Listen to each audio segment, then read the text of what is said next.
हम गाइस आज बात करते हैं about cash book, bank book, पेटी cash book, bank reconciliation statement. तो कैश बुक में गाइस सिर्फ कैश ट्रांजैक्शंस आएंगे, कैश रिसीव्स, कैश पेमेंट्स, वही क्रोनोलॉजिकल ऑर्डर में रहेगा। कैश अमाउंट कितना है आपको पता चलेगा। डेबिट साइड क्रेडिट साइड होता है इसमें भी। रेगुलर कैश बुक में single column, double column, triple column, multi columnar cash book होता है, और एक पेटी कैश बुक भी एक अलग होती है apart from regular cash book. Single column में सिर्फ कैश आएगा, डबल में कैश और बैंक, ट्रिपल में डिस्काउंट के साथ आएगा, cash bank discount, multi columnar में सब्सक्रिप्शन डोनेशन इंटरेस्ट रिसीव्ड, ये सब ऐसे अलग कॉलम्स आएंगे। पेटी कैश बुक में छोटे छोटे आपके एक्सपेंसेस होते हैं और एक सम करते हैं कैश बुक का। Opening balance is 27,500। ये याद रखना, इसमें डेबिट साइड मतलब इनकमिंग है, क्रेडिट साइड मतलब आउटगोइंग है। Opening balance is like incoming, तो कैश बुक में उसका जैसे फर्स्ट ट्रांजैक्शन में 3,800 है, यहाँ पे 3,800 लिख दिया। 27,500 है इसमें बैंक के अकाउंट में, तो वो लिख दिया उसके कॉलम में। जैसे वेजेस पेड क्रेडिट साइड पे आएगा, आउट गोइंग है, पैसे जा रहे हैं। कंसल्टेंसी फीस चेक के थ्रू पे कर रहा है, तो बैंक कॉलम में लिख देंगे। कैश विदड्रॉन है फ्रॉम बैंक, तो कैश आ रहा है तो वो डेबिट होगा, और कैश विदड्रॉन क्रेडिट साइड पे लिखेंगे बैंक कि उसमें कि वहाँ से पैसे जा रहे हैं, बैंक से निकल रहे हैं, तो कैश आ रहा है।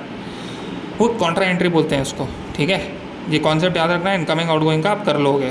पेटी कैश बुक पे आते हैं, उसके सम पे 10,000 is received to cash, 10,000 amount receive पे लिख दिया। फॉर्मेट देख लो, date, particulars, voucher number, total, postage, format है।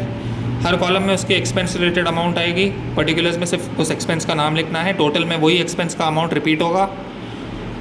टोटल कर देना है। 10,000 रुपये आपके पास हैं, सारे एक्सपेंसेस का टोटल करोगे तो आएगा 7,600, तो बैलेंस हो गया 2,400 टू बैलेंस ब्रॉट डाउन, ठीक है। फॉर एग्जांपल बाई पोस्टेज है हमारा फर्स्ट वाला, तो 800 रुपये उस पोस्टेज के कॉलम में लिख दिया, और टोटल में भी 800 करके लिख दिया। ऐसे ही हर रिस्पेक्टिव ट्रांजैक्शन के लिए करके आपको आगे बढ़ना है।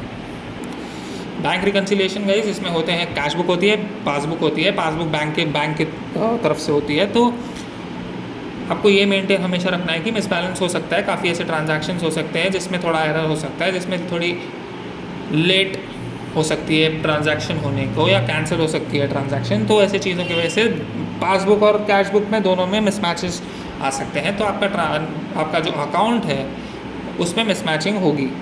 तो उस चीज़ को समझने के लिए, उस चीज़ को ठीक करने के लिए हम लोग BRS का यूज़ करते हैं, बैंक रिकन्साइल करते हैं स्टेटमेंट्स कैश बुक और पासबुक को, ताकि उस मिस एडजस्टमेंट्स को एडजस्ट करके सही करें।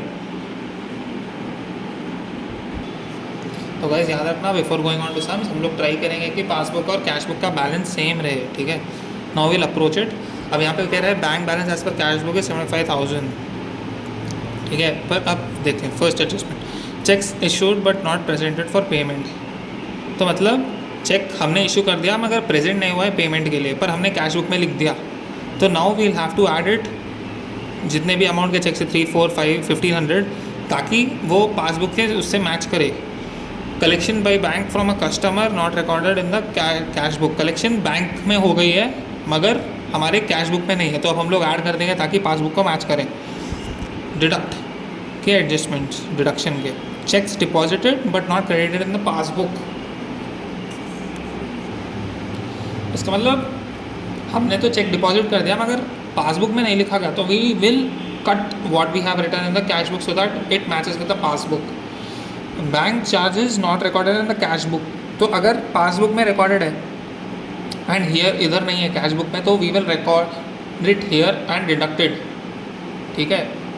तो हम लोग उस चीज़ को डिडक्ट कर देंगे क्योंकि वहाँ पे डिडक्ट हो चुका है ऑलरेडी। तो फिर ये सब का जो टोटल आएगा हम लोग उस चीज़ को डिफरेंस करेंगे, ठीक है। जो भी हमारा बैंक बैलेंस था पहले एज पर कैश बुक, उस अमाउंट को लेकर के पहले ऐड वाले एडजस्टमेंट्स को हम लोग ऐड कर लेंगे, जिससे 91,500 आया। फिर लेस वाले एडजस्टमेंट से लेस करके बैलेंस एज पर पासबुक को हम लोग एज एन आंसर प्रेजेंट कर देंगे, ठीक है। तो गाइस वो एक अप्रोच थी, हम लोग bank balance as per cash book देख रहे थे। Now let's see credit balance as per passbook. Now we have passbook with us and now we are comparing it with cash book, तो changes हम लोग passbook में करेंगे अब, ठीक है। Bank charges are not recorded in cash book, तो अगर हमने वहाँ पे डिडक्ट नहीं किया है तो हमने यहाँ पासबुक में कर दिया है, तो अब हम लोग ऐड कर लेंगे ताकि हम लोग कैश बुक से मैच करें। Dishonoured bill debited only in passbook. तो डिसऑनर्ड बिल यानी कि पैसे नहीं आएंगे, तो दैट इज़ एन मतलब उस चीज़ को हम डिडक्ट करते हैं ना, तो हमने डिडक्ट कर दिया मगर it is not deducted in cash book, तो now we will add it. Cheques paid in bank but not yet credited in passbook. तो चेक तो बंदे ने डाल दिया उसने, बट हमारे पासबुक में अब तक क्रेडिट नहीं हुआ, तो वहाँ पे कैश बुक में तो एंट्री हो गई, तो हम लोग now we will have to add it up so that matching हो जाए। तो यही है इसका कॉन्सेप्ट गाइस। अगर कैश बुक, आपको सबसे पहले फंडा यही देखना है कि आप कौन से बुक को ट्रीटमेंट दे रहे हो, and you will have to see what is happening in the other book, उसके एडजस्टमेंट्स ऑफ द ट्रांजैक्शन जो भी उसने दिया है, then you will accordingly make the changes whether you will add it और सबट्रैक्ट इट। अब less के थोड़े देख लेते हैं। Cheques issued but not yet encashed. Cheque तो बैंक को मिल गया, बैंक में एंट्री हो गई, मगर कैश नहीं हुआ अब तक, तो कैश बुक में जाएगा कैसे? डिडक्ट कर देंगे। Interest not recorded in cash book. तो अगर इंटरेस्ट जो रिसीव हुआ है, if it is only entered in passbook and not in cash book, तो now we will have to deduct it. Interest जो पे हुआ है, सॉरी, इंटरेस्ट यानी कि जो भी एफडी का इंटरेस्ट या सेविंग्स अकाउंट में जो भी इंटरेस्ट मिलता है, तो if it is not recorded in cash book, you will have to match it ना। You are treating your passbook, so you will have to deduct it so that it matches with the cash book. यही है guys, आपको सिर्फ matching करनी है। It is no you know rocket science, सिर्फ ऐसे ही आपको चलना है, मैचिंग करनी है। जो भी आपके ट्रीटमेंट हाथ में है, पासबुक और कैश बुक, वही वैसे आपको उसमें एडजस्टमेंट्स करना है ताकि मैचिंग हो।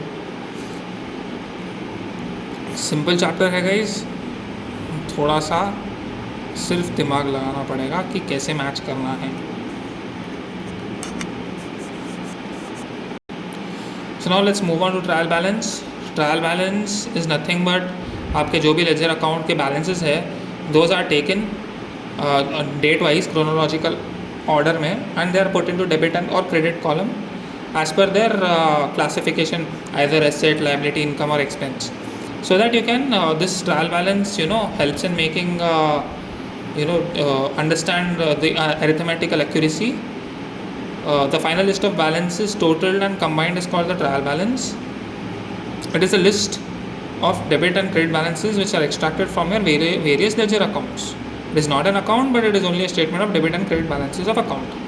तो ठीक है, अब हम लोग देखते हैं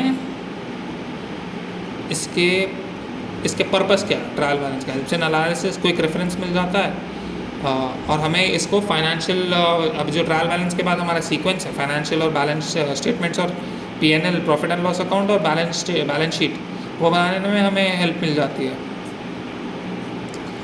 जैसे फॉर एग्जांपल ये है, सैलरीज इज़ एन एक्सपेंस, तो डेबिट साइड आ जाएगा। कैरेज इनवर्ड है, अंदर आ रहा है, तो it will be debit. Discount allowed is an expense. Carriage inward यानी कि आपकी एसेट बढ़ रही है, तो जब एसेट बढ़ता है तो it is always debited. Fixed assets सारे, cash at bank, everything is debited. Expenses are debited, और liabilities and incomes whatever are credited. ठीक है, ये गोल्डन रूल याद रखना गाइज, आपका ट्रायल बैलेंस बन जाएगा। The both sides have to match, debit और क्रेडिट साइड, ठीक है, and you will be able to solve this problem. और ट्रायल बैलेंस में गाइस हमेशा याद रखना, अगर कभी आपका बैलेंस भी नहीं होता ना डेबिट क्रेडिट, उसको कवर करने के लिए सस्पेंस अकाउंट करके डाल देना, ठीक है। जनरली ये कॉन्सेप्ट होता है, देयर इज मिसमैच में यू राइट सस्पेंस अकाउंट, ये याद रखना। So anyways will move on to rectification of errors. Rectification of errors हम लोग करेंगे guys in our next class. तो तब तक के लिए जय श्री राम, मिलते हैं अगले क्लास में, ठीक है। All the best guys, keep preparing well.